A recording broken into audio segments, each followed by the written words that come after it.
Thank you for joining us for the Alpine preseason coaches webinar for Special Olympics Maryland Winter Games for the 2015 season. This is Mike Sarnowski with Special Olympics Maryland, and I have with me Matt Otwell, our Director of Alpine Skiing, who will go through a lot of information. Then I'll come back at the tail end to talk some of the administrative things. So Matt, go to it and just let me know when you want me to advance the slides. Thank you, Mike. Appreciate that. Hello, everyone. Thanks again for attending the Winter Games 2015 preseason webinar. We're going to be going through a variety of items today. First, for the agenda, we're going to go through the specific dates regarding Winter Games, all the training and the games themselves. We're going to go through some of the facts about this year's games. We're going to review the events that are offered within the Alpine venue. We're going to go through the trail review of the whitetail courses, where the courses will be. We're going to go more specifically into the coaches and athletes training weekends.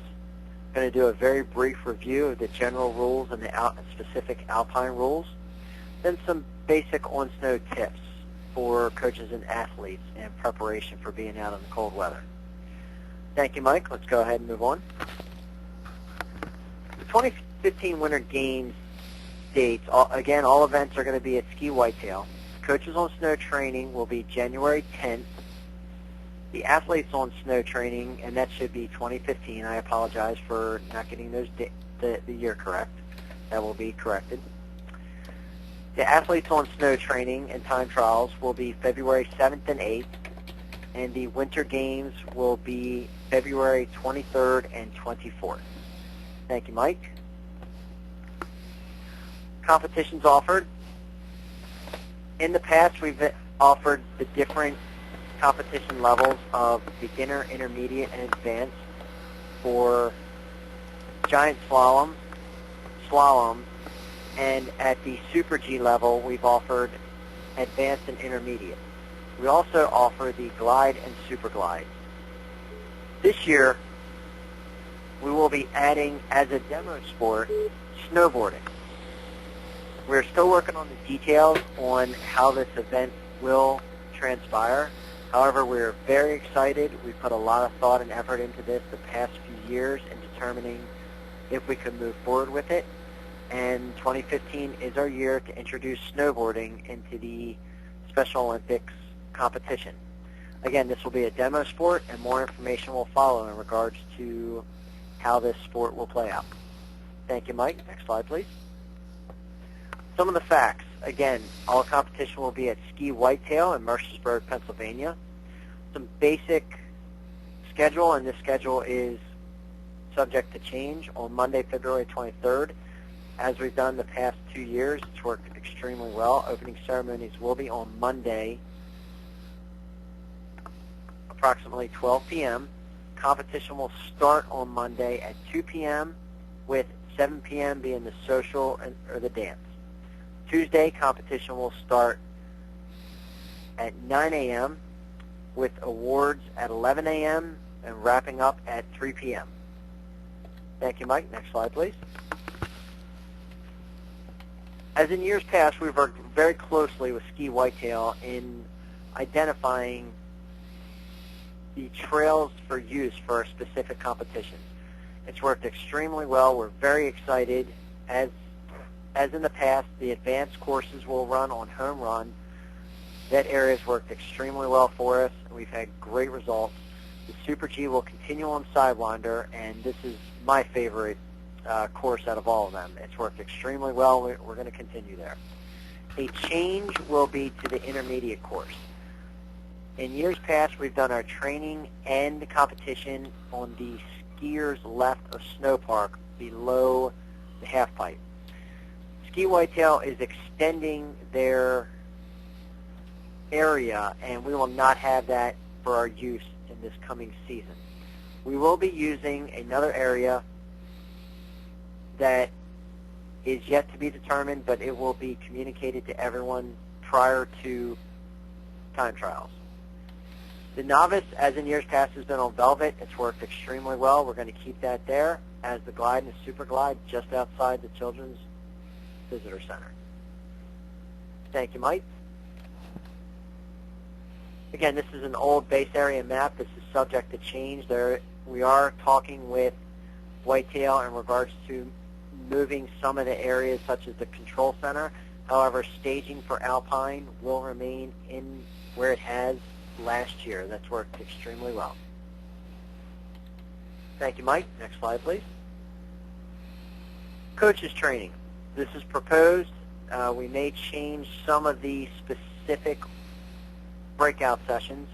However, several years ago, we implemented 90-minute workshops for the morning and afternoon. Our goal was to maximize the coach's time with the clinicians and instructors. Our target is to have 4 to 5 coaches per instructor or clinician. This allows for more focused instruction based on the coach's skill level to help coach the Special Olympics athletes. This has worked extremely well for us in the past several years. We're going to keep with this format. Some of the workshops that will be offered: teaching first-time skiers, teaching racing skills, teaching Special Olympics athlete ski skills, then teaching Special Olympics athletes racing skills, adaptive skills, and as well as an advanced or personal ski styles and sessions. These will be offered at the coaches training and also similar sessions at the athlete training for the Saturday session. Again, just to remind everyone, time trials will be the Sunday of athletes training weekend. Thank you, Mike. Just as a reminder to everyone, some of the rules of competition, we follow the FIS rules, which also go through the Special Olympics International rules, and also the U.S. Ski and Snowboard Association.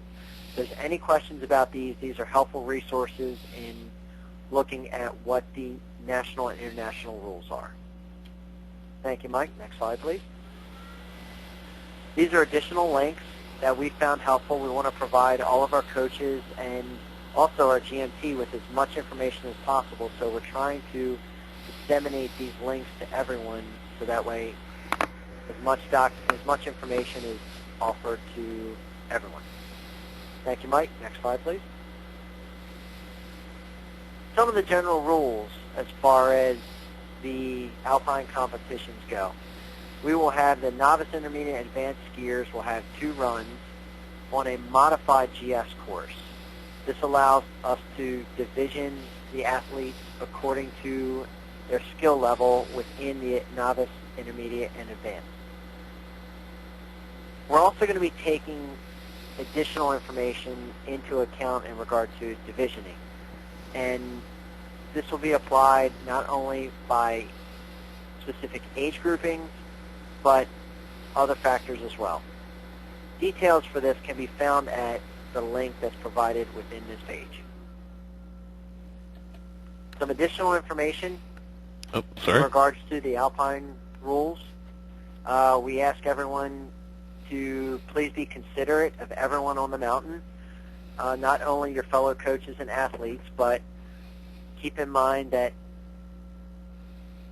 almost everyone that is out there for the Special Olympics Winter Games are volunteers, so please be courteous and patient with all of the volunteers, officials, course setters, stagers, and anyone else who's out there.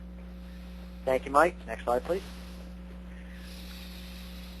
This is a summary of the Alpine rules specifically. I'm not going to go through all of them, but I do want to point out helmets are required for all events at Alpine skiing. If an athlete does not have a helmet, they will not be allowed to run the course.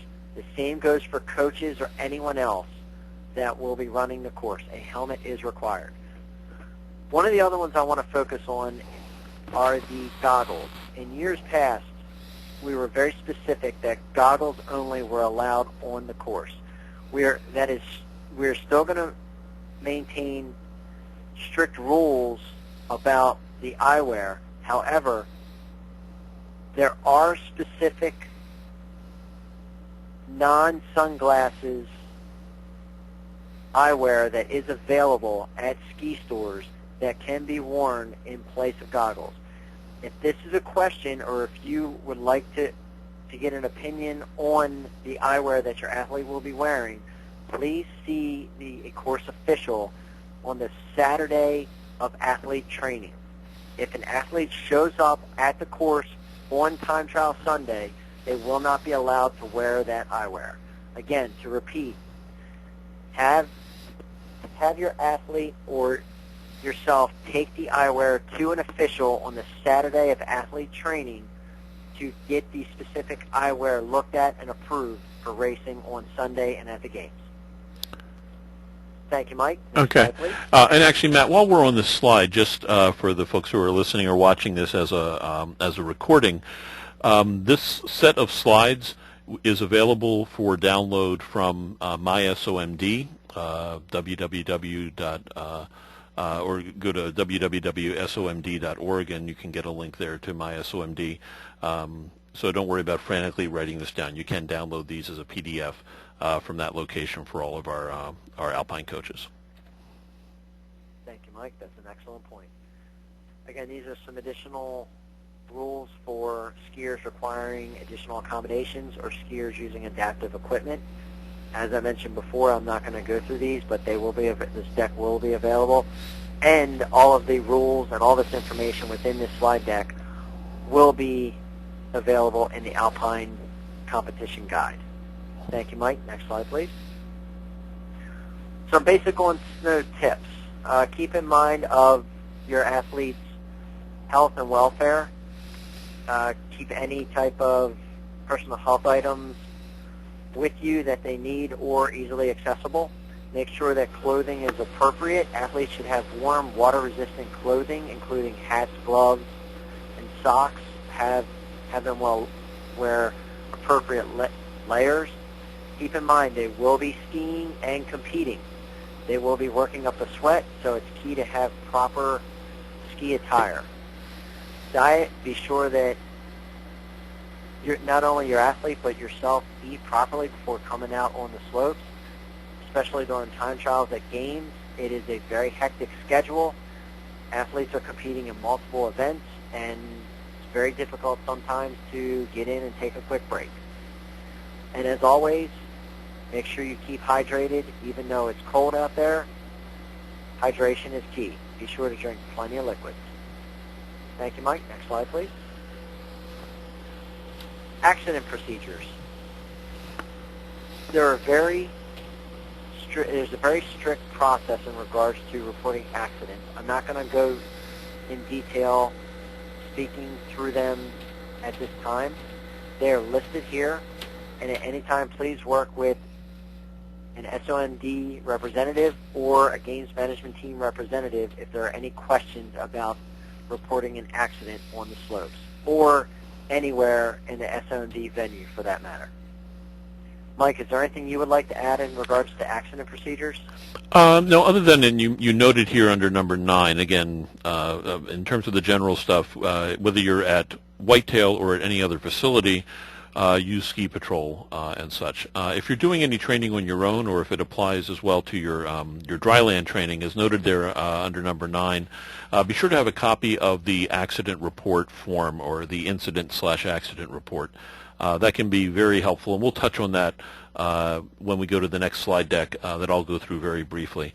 But just be sure to have that information and document that. It can make a world of difference when it comes to potentially accessing the insurance policy that Special Olympics has. Okay. Thank you, Mike. And that concludes our slides. There are additional slides that, Mike, if you can move forward, please.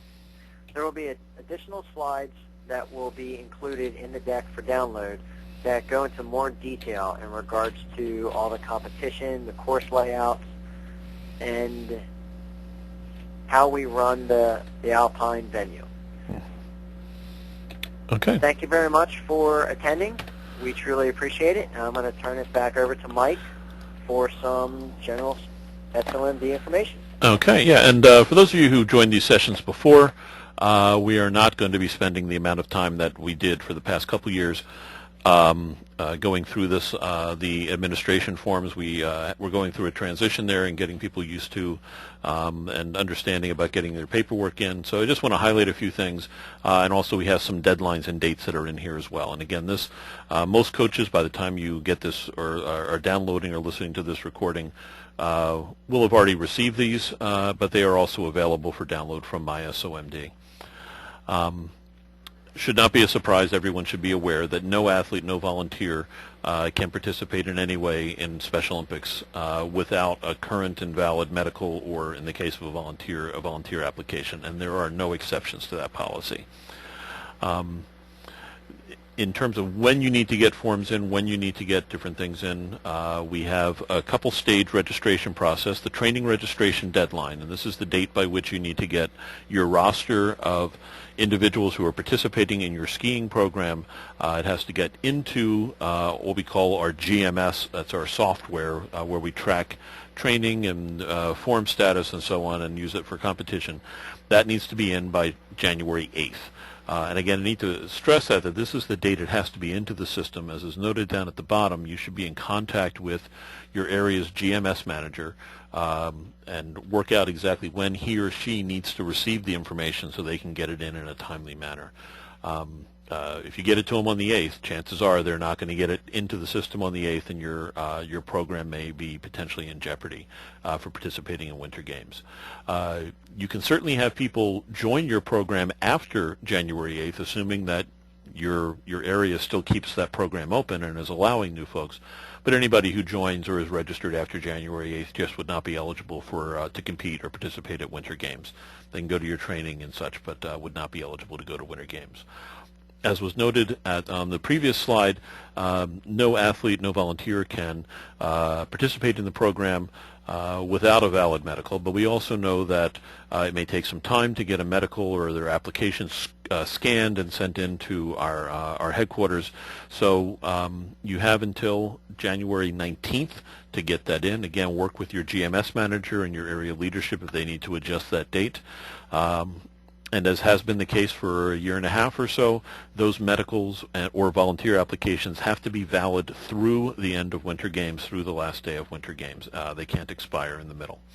The competition registration deadline is January 29th. That's the date by which you need to tell us who is or what events each person is in, what level you expect them to be in. Unlike other sports, there really is no entry score to put in. We just need to know what events they're in. Also, if they're in any kind of a unified event, we would need to know who the partners are, who the pairings are, which athlete and which partner are competing together. We'll use that information. We need it by the 29th so we can get it all prepared for, as Matt noted, the time trials, which are on February 8th, the Sunday of the Athlete on Snow weekend. But we also recognize that athletes and partners may not, you may not be sure exactly what level they should be in or what events they should be in until they have the opportunity to ski an actual course as opposed to just more free skiing, which is often what you're only able to provide during training. So following the Athlete on Snow weekend or the time trials, you'll have until February 13th to make adjustments to their events. They will have had to competed in or gotten a time at the time trials for any event that they would go into, but we do give you, it's about 5 days, I guess, to make those adjustments so that we can accommodate or deal with the uncertainties that every coach is going to have for some of their athletes. Again, as a reminder, these dates that are here are the dates that this information needs to be into our computer system. And so work out with your GMS manager well in advance to find out when he or she needs this information. In almost every case, the GMS manager is a volunteer and needs to work this into the other demands on their time. And so please do talk to them ahead of time. If you don't know who your GMS manager is, talk to your area leadership. And again, that's just repeated here. Again, this set of slides is available for download, and this information is also included in the Alpine Sports Guide that Matt had referenced before. For athletes, as a reminder, they need to have their medical completed, and it has to be valid through Winter Games. It's 3 pages. It's been 3 pages for a couple years, and all the information needs to be completed. And it is good for 3 years from the date of the medical professional signature. These are just copies of the pages within the medical. I'm not going to read through them for you, but again, most people have gotten much, much better than they were about a year and a half ago in terms of getting these done and getting them complete.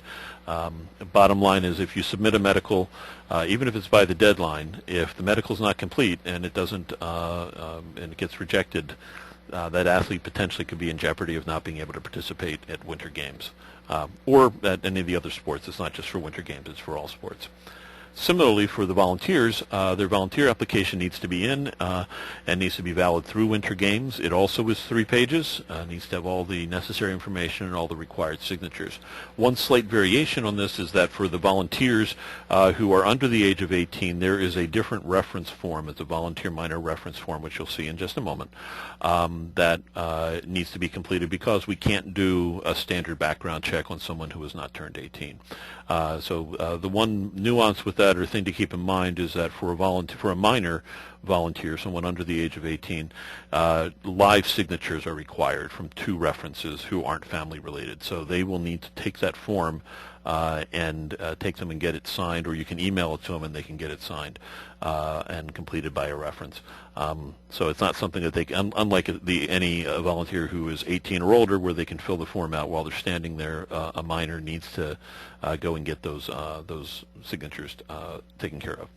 And again, as noted there, volunteer applications are good for 3 years, the difference being for those folks who are minors when they complete their application, and in those cases the application expires on their 18th birthday, because that's when they become an adult and can sign for themselves. The volunteer application, again, won't go into detail here. You should be familiar with it. If you have any questions, talk to your area leadership or your regional sports director. We'll have contact information for them in just a moment. One thing I do want to highlight for volunteers is be sure that they answer yes or no these 5 criminal background or criminal history questions. Checking off yes would not necessarily eliminate someone from participating as a volunteer with Special Olympics. Lying here certainly would, but just because you have something in your history does not necessarily mean automatically that you would not be eligible to serve as a volunteer. It does mean there probably will be some questions and some follow-up. And again, the 3rd page, that's been part of the application for several years now. Then I mentioned the student minor reference form here. Again, requires 2 references with live signatures at these locations, so just be familiar with this. And again, all of these forms are available for download from my SOMD and also available from your area leadership. Then the last, as I mentioned before, we were looking at the previous slide with that Matt was talking about, is the incident or accident report. Please do take the time to get this completed if your primary situation here is going to be when there's an injury of some type. But it also is used, the same form is utilized if there's any kind of property damage. It could be an accident with a vehicle, or it could be some damage to some property or a facility or whatever the case may be. Please do complete this as accurately as possible. It's relatively self-explanatory. Bottom line here is be factual. We want the facts here, not opinion. Then also, as it's noted down at the bottom of the form itself, you should send the form to the Senior Director of Operations at Special Olympics headquarters, but also please, please, please send a copy to your area director so that he or she knows about the incident as soon as possible. The last just piece of information, we've done a little bit of restructuring at our headquarters, and we now have 2 individuals who are regional sport directors, plus Sam Hodap, who covers the Baltimore area. But these folks are entirely focused on the sports program, while certainly your first line of inquiry or line for questions would be your area leadership. If there's additional information or additional questions or something that they can't answer, Nick Anderson and Melissa Anger are available to assist in any way that they can. Nick covers Southern Maryland and the Eastern Shore, so he has Anne Arundel County, Calvert, Cecil, Charles, Harford, and St. Mary's counties, as well as the Upper and Lower Shore. Melissa Anger has Central Maryland, or what we call Central Maryland and Western Maryland. That's from going west, Garrett, Allegheny, Washington, Frederick County, Carroll County, Montgomery, Prince George's, and Howard counties as well. And then Sam Hodab has Baltimore City and Baltimore County. Again, those folks are there to help you in any way possible. Any of the information that you see here is available, and these slide decks are available for download from my SOMD. Again, all the same information is included in the sports guide. And again, thank you for taking the time to be with us for this session. We hope you found it useful, and we look forward to seeing you throughout the season. Please don't hesitate to contact any of us with any questions that you might have in any way that we can help. And have a great season. Good night.